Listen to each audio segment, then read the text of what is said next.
لا حول ولا قوة إلا بالله العلي العظيم. أعوذ بالله من الشيطان الرجيم.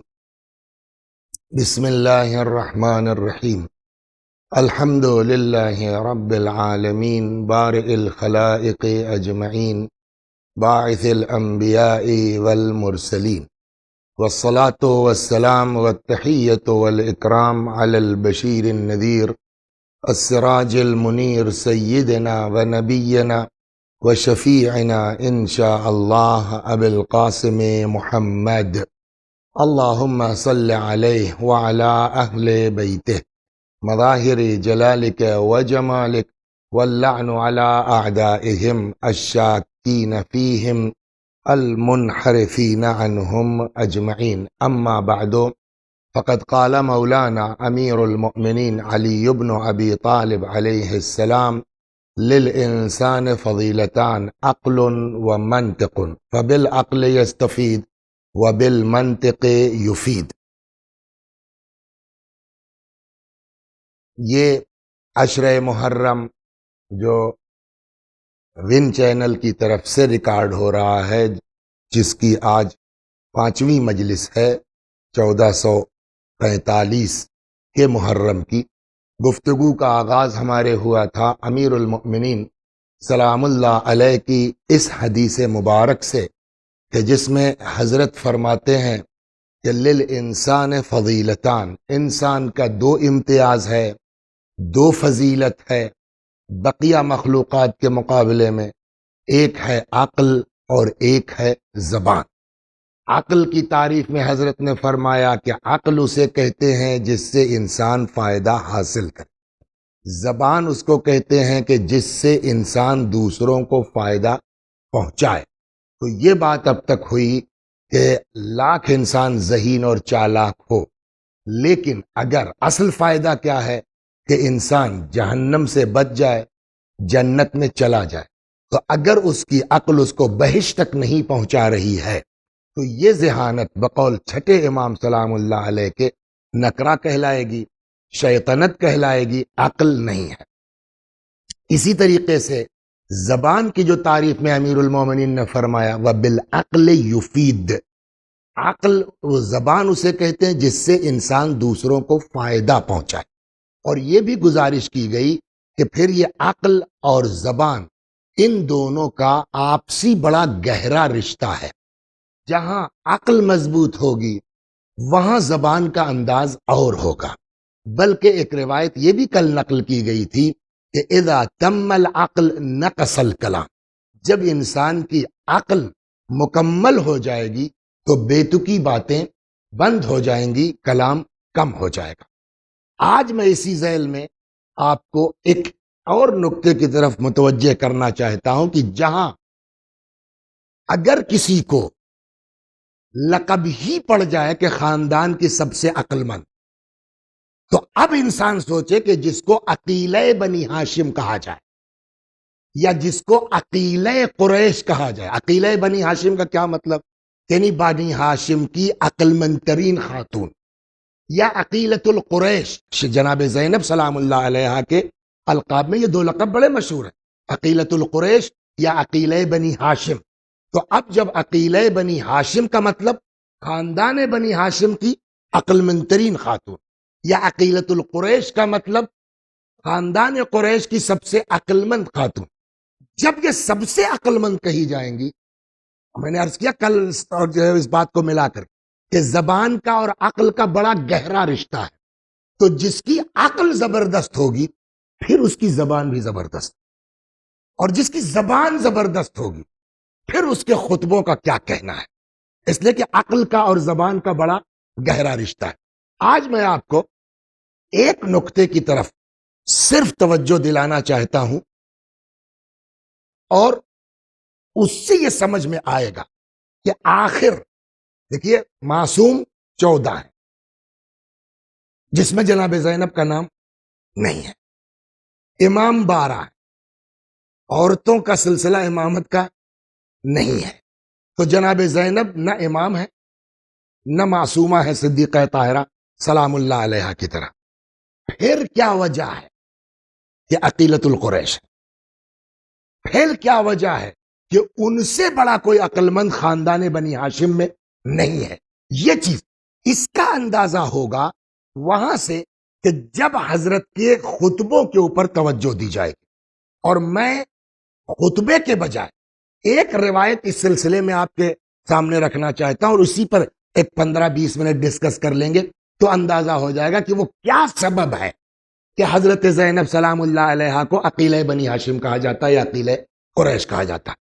مشہور ہے، اور روایت کی ساخت سے ایسا لگتا ہے کہ راستہ ہے جناب زینب سلام اللہ علیہا خطبہ دے رہی، اس لیے کہ اس روایت کے فقرے سے ایسا محسوس ہوتا ہے کہ جناب زینب سلام اللہ علیہا کوئی تقریر فرما رہی ہے کہ اتنے میں اب تاریخ یہ کہتی ہے کہ امام زین العابدین سلام اللہ علیہ حضرت نے جناب زینب سے خطاب کر کے فرمایا یا عمت اسکتی، پھوپھی اماں آپ خاموش ہو جائیے۔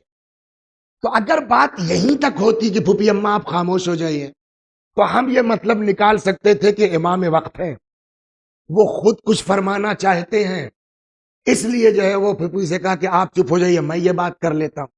لیکن جو اگلا جملہ ہے وہ جناب زینب سلام اللہ علیہ کی شخصیت اور عقیلہ بنی ہاشم کے لقب کو سمجھنے کے لیے کافی ہے۔ یا امت اسکتی، پھوپھی اماں آپ خاموش ہو جائیے، فانت بحمد اللہ عالمۃ غیر معلمہ، اور آپ تو الحمدللہ بغیر پڑھائی ہوئی عالم۔ اب یہ جملہ دیکھیے کسی عام آدمی کا جملہ نہیں ہے، امام معصوم کا جملہ ہے۔ امام معصوم وہ ہے کہ جو عقل کل ہے نا، اور پھر میں نے کہا کہ عقل اور زبان کا بڑا گہرا رشتہ ہے۔ جو عقل کل ہوگا اس کی گفتگو ادھر ادھر نہیں ہو سکتی، وہ حقیقت پر مبنی ہوگی، اس لیے کہ وہ عقل کل ہے۔ وہ فرماتے ہیں حضرت زینب کے لیے کہ انتی فانتی بحمد اللہ عالمۃ غیر معلمہ، آپ تو الحمدللہ بغیر پڑھائی ہوئی عالمہ۔ یہاں یہ سوال ہوگا کہ کیا دنیا میں کوئی مرد یا عورت بغیر پڑھے، بغیر سیکھے، بغیر استاد کے عالم یا عالمہ ہو سکتا ہے یا ہو سکتی ہے؟ جواب کیا ہے؟ سب کا جواب یہی ہے کہ یہ چیز ممکن نہیں ہے۔ کوئی بغیر پڑھے کیسے عالم ہو سکتا ہے؟ اس کا جواب میں یہ عرض کروں گا کہ یس، بغیر پڑھے تو عالم ہونا ممکن ہے، پڑھ کے عالم ہونا ممکن نہیں ہے۔ وہ بہت عجیب بات آپ کو لگ رہی ہے کہ آپ مسکرا بھی رہے کہ بغیر پڑھے تو عالم ہونا ممکن ہے، لیکن پڑھ کے عالم ہونا۔ اب سوال یہ کہ عالم کہتے کس کو ہے؟ ہمارے اور آپ کے پانچویں امام امام محمد باقر سلام اللہ علیہ کا ایک فقرہ ہے اصول کافی میں، جہاں امام فرماتے ہیں یغدو الناس علی ثلاثت اصناف، لوگوں کی تین قسمیں ہیں، عالم و متعلم و غثا۔ ایک عالم ہے، ایک متعلم یعنی طالب علم ہے، اور ایک غصہ، غصہ کہتے ہیں پانی پر بہتے ہوئے خس و خاشا۔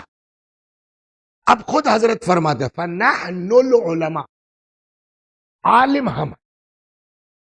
اب یہاں پر یہ ہوگا کہ عالم واقعی کہتے کس کو ہیں کہ جہاں امام نے کہا کہ اے ہم عالم، بقیہ جو لوگ ہیں وہ متعلم ہیں، تو اب سوچنا پڑے گا نا عالم کسے کہتے ہیں۔ فرض کیجئے یہ ہمارے عارف صاحب ہیں، ماشاءاللہ نواسا ہوا، 2-3 سال کا ہو گیا، یہ لے کے آئے، کہنے بیٹا سناؤ، اس نے الحمدللہ سنا دیا، چھوٹا بچہ، قل هو اللہ سنا دیا، انا انزلنا سنا دیا، 2-4 سورے سنا دی ہم اس نے۔ میں نے کہا بھائی مبارک، ماشاءاللہ آپ کا نواسا تو حافظ ہو گیا۔ مسکرائیں گے، دیکھیے یہ بھی مسکرا رہے ہیں، آپ بھی مسکرا رہے ہیں، کیوں؟ کہ بابا 3 سورہ یاد کرنے والا حافظ نہیں ہوگا، کہ پھر کون حافظ ہوگا؟ کہ جس کو پورا قرآن یاد ہو۔ وہ حافظ کا ہے. کہتے یہ 3 سورہ کیا ہے؟ کہ 3 سورے کے لیے زیادہ سے زیادہ آپ یہ کہہ سکتے ہیں کہ 3 سوروں کی جہالت ختم ہو گئی. وہی حال ہے علم کا. دیکھیے جب آپ قرآن پڑھیں گے تو قرآن نے انسانوں کی 2 قسمیں کی ہیں. ایک وہ ہے جس کے لیے قرآن کہتا ہے کہ واللہ اخرجکم من بطون امہاتکم لا تعلمون شیئا. اللہ نے تم کو تمہاری ماؤں کے شکم سے ایسا نکالا ہے کہ تم کچھ نہیں جانتے. تو ہم لوگ کیا ہیں؟ پیدا ہوئے جاہل محض. اب جتنا پڑھتے جائیں گے چاہے جس منزل پر پہنچ جائیے جتنا پڑھتے جائیں گے اتنا کیا ہوگا؟ جہالت کم ہوتی جائے گی نہ کہ عالم ہو جائیں گے. جتنا ہم نے سیکھا اتنی کی جہالت کم ہو گئی. عالم کب ہوں گے؟ جواب جب جہالت باقی نہ رہ جائے تب انسان عالم کہلائے گا. تو ہم جتنا پڑھ لیں، مثلا آپ کو 4 زبان آتی ہے، 2000 زبانیں نہیں معلوم، تو ہماری 4 زبان. تو ایک قسم تو یہ ہو گئی انسانوں کی کہ جو جاہل پیدا ہوتے ہیں. جو جاہل پیدا ہوں گے وہ عالم نہیں ہو سکتے. جتنا پڑھتے جائیں گے اتنی جہالت دور ہوگی. تو آپ کہیں گے صاحب آپ کہہ رہے ہیں عالم نہیں ہو سکتے، اور ہمارے یہاں تو علامہ ہوتے ہیں، ہمارے یہاں تو ماشاءاللہ اعلم ہوتے ہیں. ہم نے کہا ہر لفظ جو ہے وہ اس کی 2 صورتیں، ایک ہے حقیقی معنی اور ایک ہے مجازی معنی. خود مجازی معنی میں 4 لفظ جاننے والے کو آپ عالم کہہ دیجئے، علامہ کہہ دیجئے، عالم.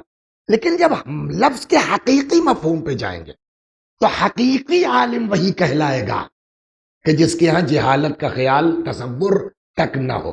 یہ ایک قسم ہو گئی. دوسری قسم کون سی ہے؟ جس کو خدا وہاں سے علم دے کے بھیجتا ہے کہ یہ عقل کے خلاف ہے. جبکہ قرآن میں ہے الرحمن علم القرآن خلق الانسان.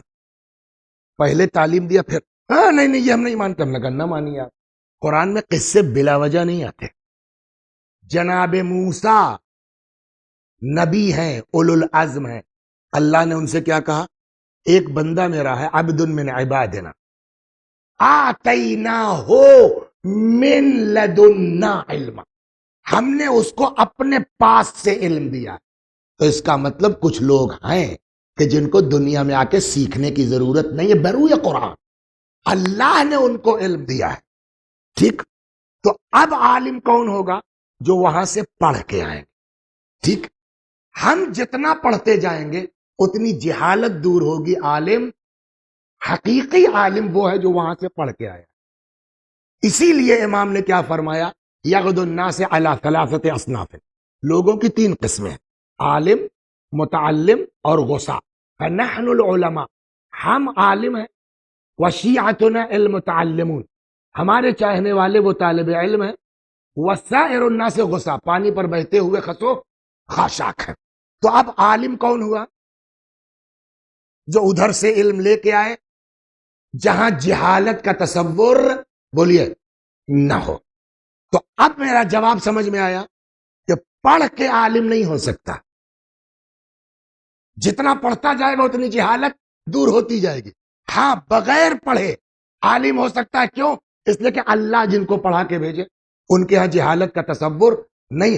اسی لیے جب پوچھا اس آدمی نے امام سے کہ آپ عالم ہیں، حضرت نے یہ نہیں کہا کہ ہاں یس میں عالم ہوں. کہہ سکتے تھے نا. حضرت نے فرمایا میں جاہل نہیں ہوں. ورنہ اس کے پیچھے شاید یہی راز ہو کہ اگر امام کہتے یس میں عالم ہوں تو جیسے ہم لوگوں کو پبلک کہتی ہے ویسے امام کو سمجھ لیتے کہ ہم تم لوگوں کی طرح عالم نہیں ہیں، ہم جاہل نہیں. ہو گئی بات. اب یہ قسم ہو گئی کہ بغیر پڑھائے عالم ہو سکتے ہیں. وہ لوگ جو بغیر پڑھائے ہوئے عالم ہوئے ہیں ان کی تعداد کتنی؟ انبیاء بجانے دیے اس موجودہ دور ان کی تعداد کتنی ہے؟ 14. اگر ہم آپ سے ابھی سوال کریں اللہ، آپ کہیں گے 1، امام 12، معصوم. ان 14 میں جناب زینب کا نام ہے. بات یہاں پھنس رہی ہے. جب اگر 14 میں ہوتی تو ہم مان لیتے کہ جیسے جو ہے وہ بقیہ معصوم ہیں ویسے ہی جناب زینب بھی بغیر پڑھائی ہوئی عالمہ اللہ کے یہاں سے پڑھ کے. اس میں ان کا نام ہے نہیں.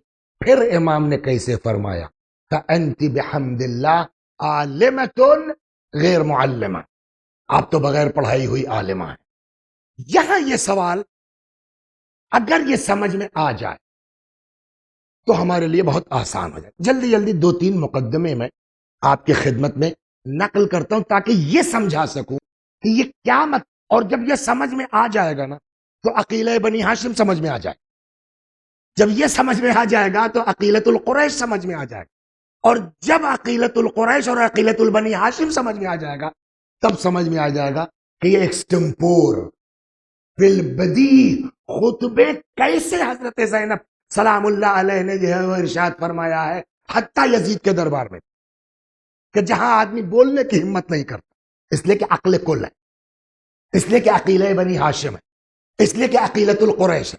اب آئیے جلدی جلدی میں آپ کو چھوٹے چھوٹے 2-3 مقدمے سناتا ہوں. نمبر 1، مخلوقات کی 2 قسمیں ہیں. کیا؟ مخلوقات کی 2 قسمیں ہیں. ایک مخلوق وہ ہے جو سسٹم کی بنیاد پر وجود میں آتی ہے. خوب توجہ سے اس کو. ایک مخلوق وہ ہے جو سسٹم کی بنیاد پر وجود میں آتی ہے. ایک مخلوق وہ ہے جو ارادہ الہی کی بنیاد پر وجود پاتی ہے. جیسا کہ قرآن سبحانہ اذا اراد شیئا ان یقول له کن فیکون، وہ ارادہ کرتا ہے کہ کہے، کہا کب وہ چیز ہو گئی. تو 2 طرح کی مخلوق ہوئی، ایک وہ جو سسٹم کی بنیاد پر وجود میں آتی ہے، ایک وہ جو ارادہ الہی کی بنیاد پر. جو سسٹم کی بنیاد پر وجود میں آئے گی اس کے یہاں کمال اچانک نہیں ہوتا، تدریجی ہوگا، آہستہ آہستہ. بھئی ایک پہلوان ہے، کوئی مقابل نہیں اس کا دنیا میں، جس کو چاہے گا اٹھا کے پٹک دے گا. لیکن کیا جس وقت پیدا ہوا تھا تب بھی یہ اتنا ہی پہلوان تھا؟ کیوں؟ یہ سسٹم کی بنیاد پر دھیرے دھیرے دھیرے دھیرے. کیا مثال دے دیجیے. اب پرانا کوئی مکان گروائی ہے، کچی دیواریں، میرے ساتھ ہو چکا اس لیے مثال دے رہا ہوں میرے اپنے گھر کا. وہ صاحب پہنچے تو معلوم ہوا صاحب اتنے سارے انڈے نکلے. پرانا مکان گرایا گیا، انڈوں کو لڑکے توڑ کر کے اس میں اتنے اتنے سپچے نکل رہے تھے. وہ لکڑیوں پیسے اسے کھیل رہے. میں ڈر گیا کہ صاحب یہ تو میرے گھر کے سانپ ہیں، میرے گھر کے انڈے کہیں ڈس نہ لیں. میں نے لڑکوں کو ڈانٹنا شروع کیا. مثلا لڑکے میرے اوپر ہنسنے لگے، اے مولانا کو دیکھیے ان کو پتہ ہی نہیں یہ کیا ڈس لے گا، ابھی تو یہ انڈے سے نکلا بھی تو آنکھ بھی نہیں کھلی ہے. یہ کون سا سانپ ہے؟ سسٹم کی بنیاد پر ہے نا. یہ سسٹم کی بنیاد. اس کے یہاں ابھی ڈسنے کی صلاحیت نہیں ہے. کمال آہستہ آہستہ آئے گا، 2 مہینہ 4 مہینہ 6 مہینہ جو بھی ان کی عمر ہو. لیکن جو ارادے کی بنیاد پر وجود میں آتا ہے، اللہ نے کہا موسیٰ الق عصاک، موسیٰ عصا پھینکو، وہ فوراً سانپ بن گیا. اور سارے جادو یہ ابھی وجود میں آیا اور ابھی سارے جادوگر نکل گیا. یہ کیا چکر ہے؟ کہ یہ سسٹم والا نہیں ہے، ارادہ. ایک نواب صاحب تھے، جلدی جلدی وہ جنگل میں گئے شکار کرنے کے لیے. ہو سکتا ہے آپ کے بزرگوں میں بھی کوئی گیا ہو شکار وکار کرنے کے لیے. ہیں گئے وہاں دیکھا کہ ایک تازہ پیدائش ہوئی تھی شیرنی کے یہاں، وہ بچہ اٹھا لایا.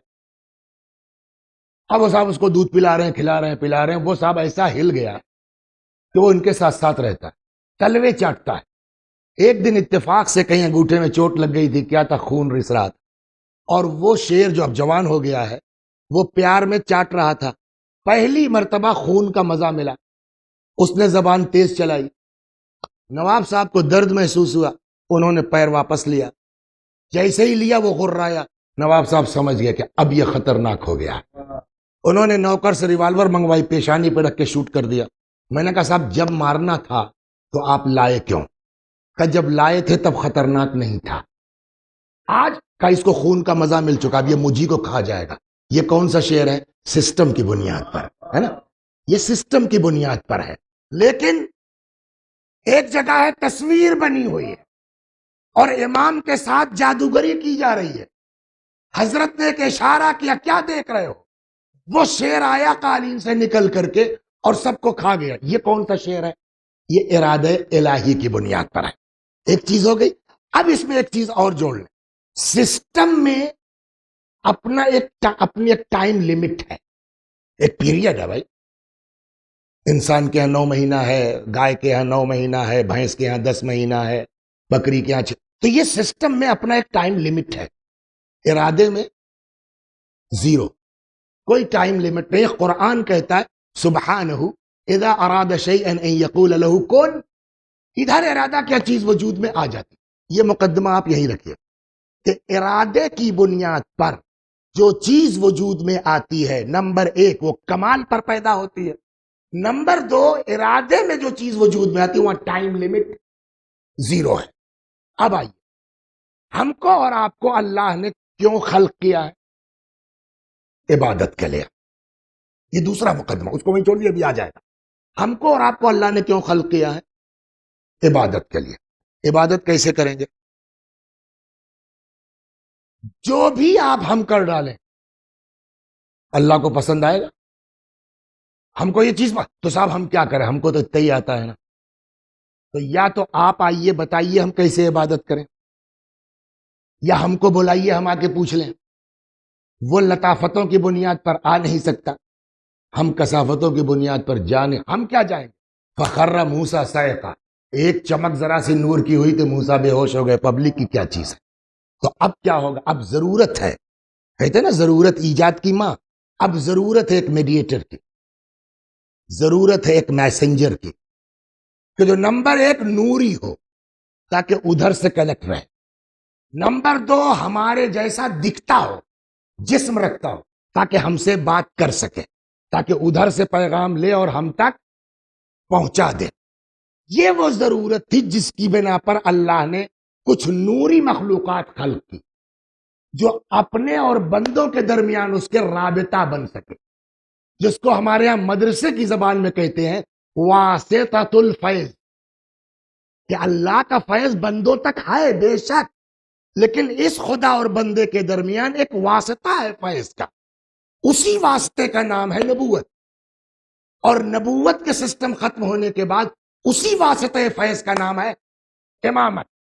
تو اب اللہ نے جو نبی بھیجا پیغمبر صلی اللہ علیہ وآلہ وسلم، وہ جو یہاں آئے وہ خود نہیں کچھ ہے، وہ آن بہاف آف گاڈ اس کا پیغام لے کے آئے۔ اور ایک چیز اور سن لی، اللہ کے یہاں یہ ہے کہ وہ جس سے اپنا کام لیتا ہے اس کو اپنا نام دیتا ہے۔ مثلا ہم پیدا ہوئے تو پیدا تو آپ ہی نے کیا ہے نا، تو ہماری دیکھ ریکھ کون کرے گا؟ اللہ کرے گا۔ اس نے ذریعہ بنا دیا ماں باپ کا، خود رب ہے، قرآن ہی میں کہتا ہے رب ارحمہما کما ربیانی صغیرا۔ تو وہ جس سے اپنا کام لیتا ہے اس کو اپنا نام دے رہا۔ اب پیغمبر ذاتی طور پر کچھ نہیں ہے، وہ خدا کے نمائندے ہیں، تو جب وہ اللہ کا کام کر رہے ہیں تو اس کی صفات کا مظہر ہو۔ اب اگر وہ صادق تو یہ صادق، وہ متکلم تو یہ متکلم۔ اب ہمارے پاس وقت نہیں ہے کہ ہم اس پر آپ کو دلیلیں دیں، لیکن اتنا ہے نا پتھر اٹھایا بولنے لگا، یہ اسی بنیاد پر تو ہے نا۔ اب رسول اللہ اس دنیا سے چلے گئے، اب کیا ہوگا؟ کوئی تو ہونا چاہیے واسطہ فیض۔ جب تک مخلوق ہے تب تک خالق اور مخلوق کے درمیان ایک رابطہ اور ایک واسطہ فیض ہونا ضروری ہے۔ اب نبی جب چلے گئے تو کیا ہوگا؟ اپنے جانے سے پہلے قیامت تک کا سسٹم بتا کے گئے۔ پہلا فقرہ تو یہ فرمایا، یہ غدیر کے خطبے میں ہے، انی تارک فیکم الثقلین کتاب اللہ وعطرتی اہل بیت، میں تمہارے درمیان دو وزنی چیزیں چھوڑ کے جا رہا ہوں، ایک اللہ کی کتاب، دوسرے میری عطرت جو میرے اہل بیت۔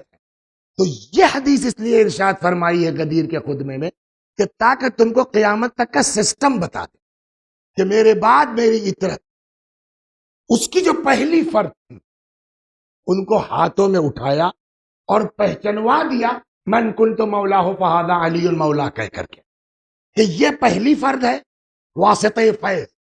اب جو جاتا جائے گا اپنے بعد والے کو پہچنواتا جائے گا۔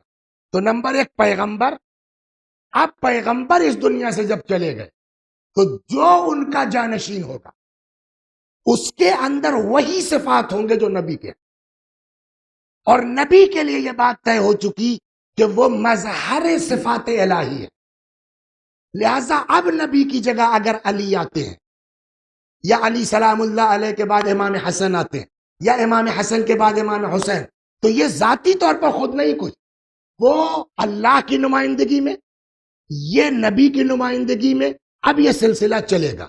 تو اب اگر نبی مظہر صفات الہی ہے تو علی علیہ السلام بولیے مظہر صفات الہی ہے، امام حسن مظہر صفات الہی ہے، امام حسین مظہر صفات الہی ہے۔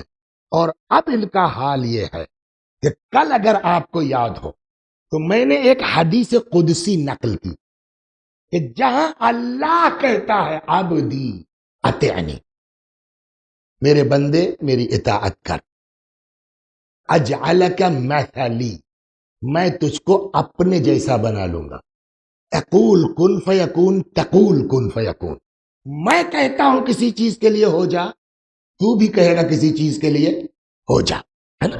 اب جب یہ صفات مظہر صفات الہیہ ہیں تو یہ اللہ کے ارادے کا بھی مظہر ہوں گے۔ وہ صادق تو یہ صادق، وہ متکلم تو یہ مظہر ہے نا۔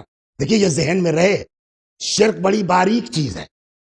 معاذ اللہ، استغفر اللہ، خاکم بدہن رسول اللہ یا بقیہ بارہ امام یا حضرت صدیقہ طاہرہ، قطعاً شیعت کا عقیدہ یہ نہیں ہے کہ یہ معاذ اللہ خدا ہے یا خدا ان کے اندر حلول کر گیا، لیکن خدا ہی کہتا ہے نا میرے بندے میری اطاعت کر، میں تجھ کو اپنے جیسا بنا لوں، تقول کن فیکون، تو بھی کہے گا ہو جا، وہ چیز ہو جائے گی۔ اور یہ چیز تاریخوں نے دیکھا ہے۔ امام زین العابدین سلام اللہ علیہ، بس امام زین العابدین سلام اللہ علیہ، ایک بندہ خدا ہمیشہ امام کی زیارت کو آتا تھا، اور جب آئے تو تحفے تحائف لے کے آتا۔ عورتوں کی زبان کون روک سکتا ہے؟ تم جب جاتے ہو تب کچھ نہ کچھ لے کے جاتے ہو، تمہارے امام نے، وہ معرفت کی کمی وہی ہے نا، نقص عقل۔ زبان اور عقل کا بڑا گہرا رشتہ پہلے دن سے چل رہی ہے۔ تم تو لے کے جاتے ہو، وہ تو تمہیں کچھ نہیں دیتے۔ اب وہ تو معرفت والا کہتے چپ رہو، ان کو پتا چل گیا ہوگا، لیکن اب تو تیر نکل چکا نا، اب تو تیر نکل چکا۔ بہرحال وہ عادت کے مطابق پھر آیا، کھانا کھایا، ہاتھ دھلنے کی بات آئی، وہ خود امام کے ہاتھ میں پانی ڈال رہا ہے، دھون گر، سنا ہے نہیں سنا؟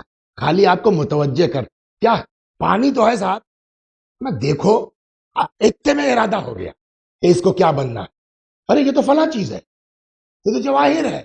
یہ کیسے ہوا کہ دیکھتے ہی ہاتھ کا دھون جواہرات میں بدل جائے؟ اس لیے کہ یہ مظہر صفات خدا ہے، اور جب مظہر صفات خدا ہے تو ایک صفت خدا کی یہ ہے کہ ارادہ، جو چاہے کہے، ارادہ کرے وہ چیز ہو جائے گی۔ تو ایک بات طے ہو گئی نا کہ اہل بیت مظہر صفات الہی ہے۔ ایک صفات الہیہ میں سے صفات ثبوتیہ تو آپ لوگوں کو، ہم لوگوں کو سب کو بچپن میں پڑھایا گیا نا۔ صفات ثبوتیہ میں ایک ہے اس کا مرید ہونا۔ مرید ہونے کا مطلب کیا ہوا؟ یعنی وہ صاحب ارادہ۔ صاحب ارادہ کا کیا مطلب؟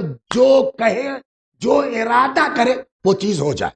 اب جب علی مظہر صفات خدا ہیں، ائمہ معصومین، تو وہ جو ارادہ کریں گے وہ ہو جائے گا نا۔ اس کو پھر یہیں چھوڑ دی۔ اب تیسری چیز، کیا امیر المؤمنین کو واقع کربلا کا علم تھا؟ تھا، اس لیے کہ اس کا انتظام کر رہے تھے نا۔ جناب ام البنین کا وجود مبارک اسی لیے ان کے گھر میں آیا نا، جو باقاعدہ اس کا انتظام کر رہے تھے۔ ہاں دیکھیے قرآن میں قصے بلا وجہ نہیں ہے، داستانیں بلا وجہ نہیں ہے۔ وہی داستان جو شروع میں چھیڑا تھا، کیا اللہ نے کہا موسیٰ میرا ایک بندہ، اس کو میں نے اپنے پاس سے علم دیا ہے، جاؤ اس سے کچھ سیکھ لو۔ موسیٰ علیہ السلام آئے، کہا صاحب رکھ لیجیے، ان کا نو، آپ کا ایڈمیشن نہیں ہوگا۔ کیوں؟ فإنک لن تستطیع معی صبرا، تم میرے ساتھ صبر نہیں کر پاؤ گے۔ اب موسیٰ جیسے نبی کو یہ بات کہی جائے، کھلنے والی بات ہے نہیں ہے۔ انہوں نے کہا صاحب آپ رکھ لیجئے، آپ انشاءاللہ ہم کو اطاعت گزار پائیں گے، ولا اعصی لک امرا، ہم آپ کی نافرمانی نہیں کریں گے۔ حضرت خضر نے کہا ٹھیک ہے آ جاؤ، مگر بولنا نہیں۔ ان کا ٹھیک ہے صاحب، چلے۔ جیسے ہی چلے، جس کشتی میں بیٹھے تو چھید کر دیا۔ اب یہ بھول گئے وعدہ اپنا۔ اخرقتها لتغرق اہلها، چھید کر دیا آپ نے تاکہ ڈبا دیجئے سب کو، یا اخرقتها لیغرق اہلها، چھید کر دیا تاکہ ڈوب جائے پبلک۔ حضرت خضر نے کہا تھا نا نہیں چل پاؤ گے،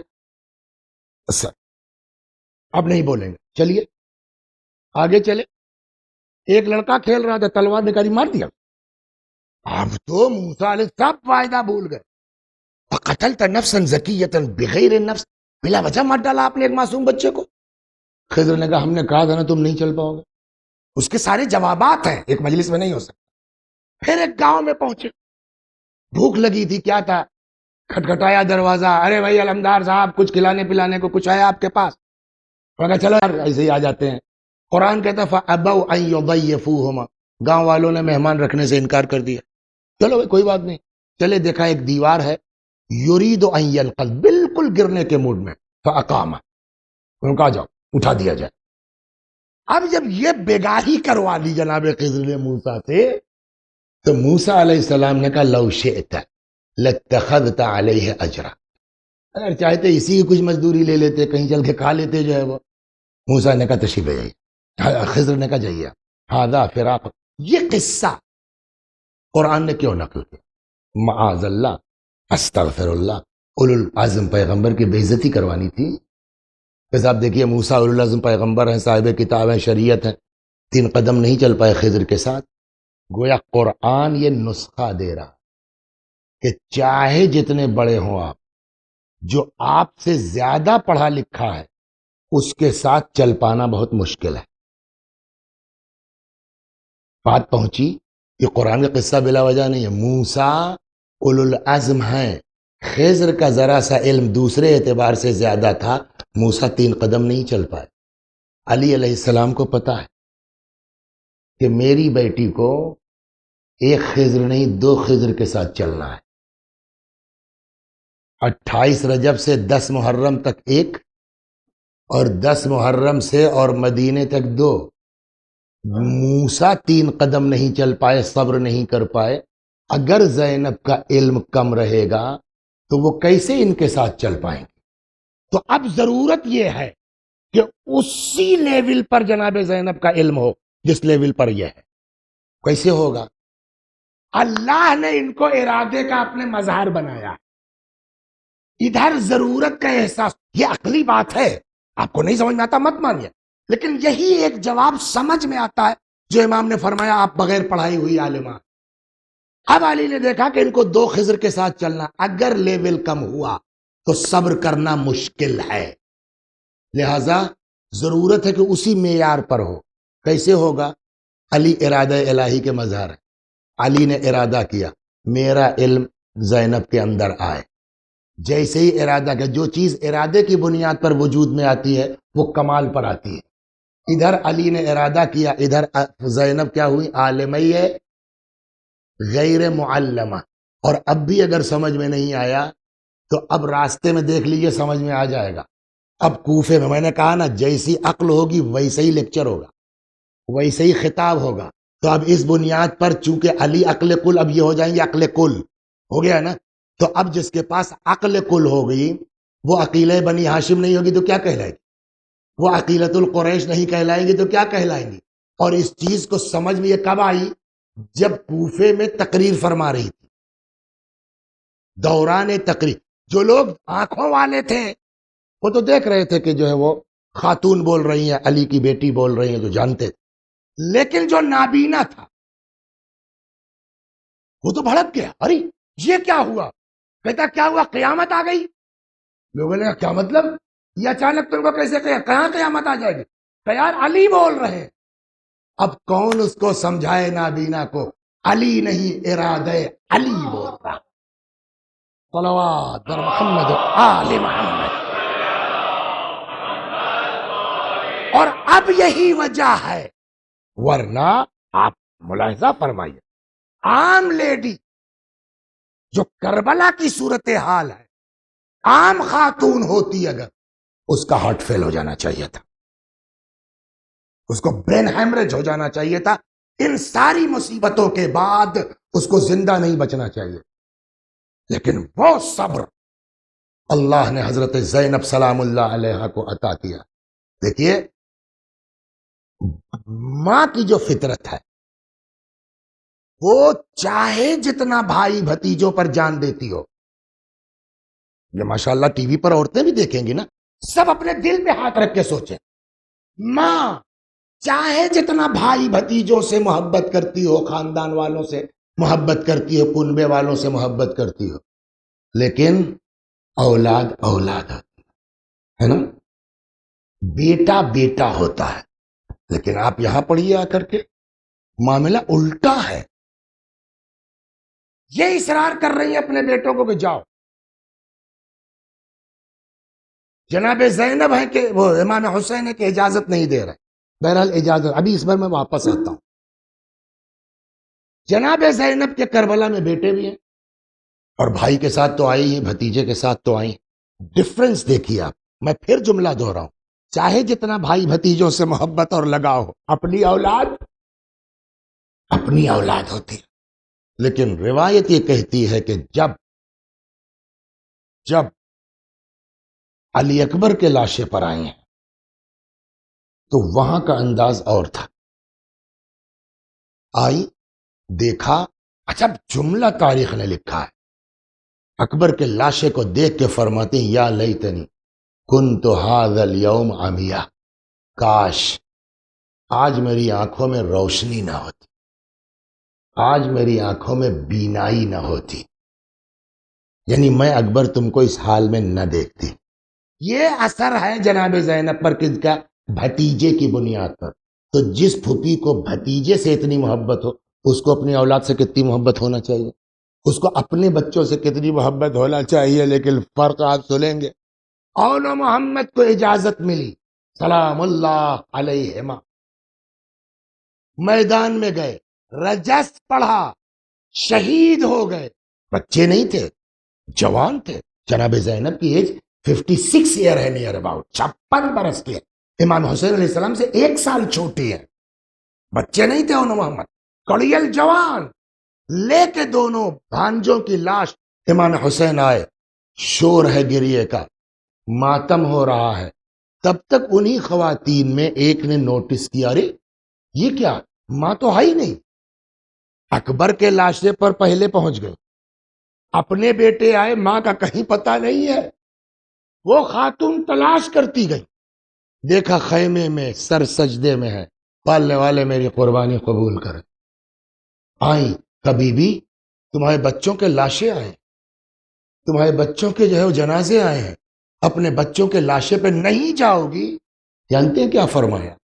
ماں ہوں، سینے میں ماں کا دل رکھتی ہوں، اتنی محبت دنیا میں کسی بہن کو اپنے بھائی سے نہیں ہوتی، یہی وجہ ہے نا، میرا جملہ نہیں ہے، بہت بڑے خطیب گزرے ہیں، مرحوم شیخ احمد کافی رضوان اللہ علیہ، وہ فرماتے ہیں کہ اگر ماں کے بعد کسی آنچل میں محبت مل سکتی ہے تو وہ بہن کا ہے، لیکن دنیا کی بہنیں ایک طرف، خود مولا فرماتے ہیں، عبداللہ ابن جعفر سے کہا، سگے بھتیجے جعفر طیار سگے بھائی مولا کے، عبداللہ جب شادی کا وقت آیا نا تو عبداللہ ابن جعفر سے مولا نے کہا، عبداللہ میں زینب کی شادی تم سے کر دوں، ایک بات سن لو جی، دنیا میں باپ بیٹے بہت ہیں، یعقوب اور یوسف جیسے باپ بیٹے نہیں، دنیا میں باپ بیٹی بہت ہیں، رسول اللہ اور جناب فاطمہ جیسی نہیں ہے، دنیا میں بھائی اور بہن بہت، مگر حسین اور زینب جیسے بھائی اور بہن نہیں ہے۔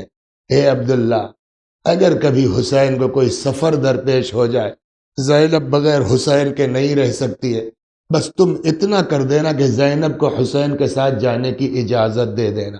آپ دیکھ رہے ہیں بھائی بہن کی محبت، ادھر ماتم ہو رہا ہے، نوحہ اور ماں کا پتہ ہی نہیں، وہ خاتون آئی تلاش کرتی ہو، کہاں چلی گئی ماں؟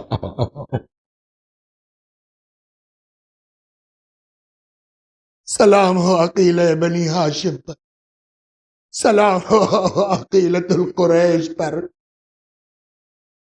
دیکھا بی بی آپ کے بچوں کے لاشیں آئے ہیں، آپ نہیں جائیے گا؟ فرمایا ماں ہوں، سینے میں ماں کا دل رکھتی ہوں، کہیں بچوں کے لاش پر نظر پڑے آنکھ سے آنسو نہ آ جائیں، میرا بھیا میرا آنسو نہیں برداشت کر سکتا۔ اور اس چیز کا اتنا لحاظ رہا کہ اس عاشور کے دن سے لے کے مدینے کے واپسی تک کبھی اپنے بیٹوں کا ماتم نہیں کیا، حتیٰ جب شام میں سرہائے شہداء آئے ہیں تب بھی بڑھ کے امام حسین کا سر لے لیا، اپنے بیٹے کا لے لیا۔ اللہ اکبر، یہاں تک کہ یہی تو وجہ ہے نا۔ دیکھیں کچھ تو اثر ہوگا نا۔ دنیا میں آدمی کسی کو بھول جائے، پہچانے نہ پہچانے، لیکن یہ ممکن ہے کہ آدمی اپنی بیوی کو نہ پہچانے، یہ ممکن ہے۔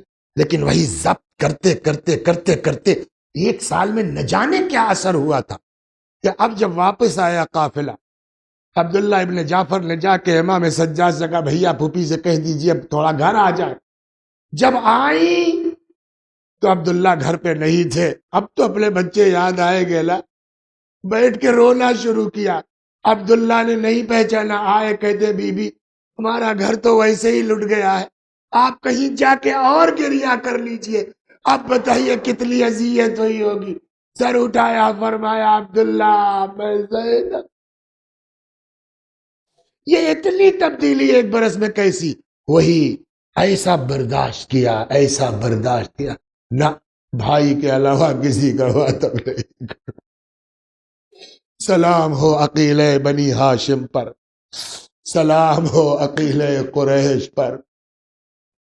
وَسَيَعْلَمُ الَّذِينَ ظَلَمُوا أَيَّ مُنْقَلَبٍ يَنْقَلِبُونَ اِنَّا لِلَّهِ وَإِنَّا إِلَيْهِ راجعون۔ خدا ہماری اس عزا کو قبول فرما، مزید عزائے اہل بیت کی توفیق کرامت فرما، جب تک زندہ ہیں در اہل بیت سے وابستہ رکھ۔ یا اللہ دنیا میں جو لوگ جہاں جیسے بھی ذکر امام حسین کو عام کرنے کی کوشش کر رہے ہیں، خدا ان کی کوششوں کو قبول فرما۔